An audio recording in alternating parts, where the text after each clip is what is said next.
Thanks for joining us on a weekend when we are seeing the two sides of Donald Trump, the president-elect. There's Donald Trump, the statesman, meeting with Mitt Romney, who's been a fierce critic. The two now praising one another, and Romney's name is even being floated as a possible Secretary of State.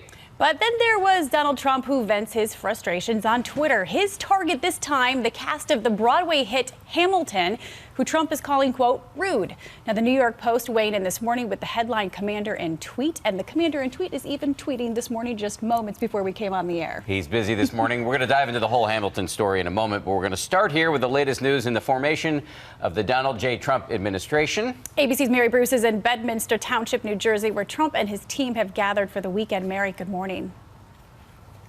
Hi, good morning. Yeah, Trump has escaped Trump Tower, trading it in instead for his golf estate here, what his team is now calling the Camp David of New Jersey. This morning, Trump is broadening the scope of his search, picking up the pace of those meetings, and even mending some fences.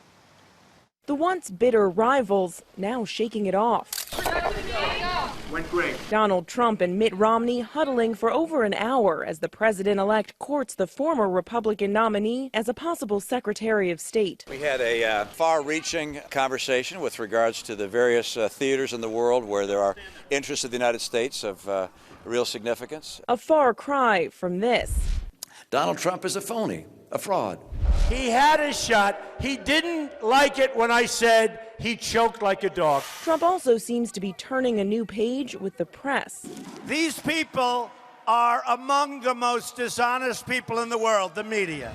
Staked outside in the cold. What do you need? Some chocolate, hot chocolate? We'll take care of it. First time in my life I've taken care of it. We'll get it out. It was a day of dizzying meetings at Trump's sprawling private golf club, a steady stream of cars pulling up with possible contenders, including education reform activist Michelle Rhee.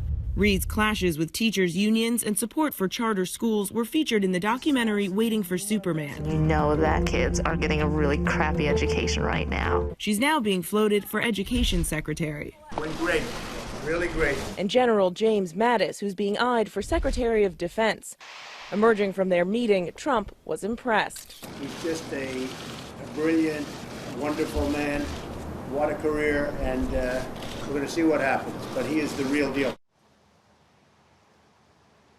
Now, the cabinet speed dating continues today. On Trump's long meeting list, among others, Rudy Giuliani and Christie. Paula? Feels a little bit like The Apprentice. That's the consensus here, but there's been a lot of meetings this weekend. When do we think he might make an announcement about more appointees, Mary?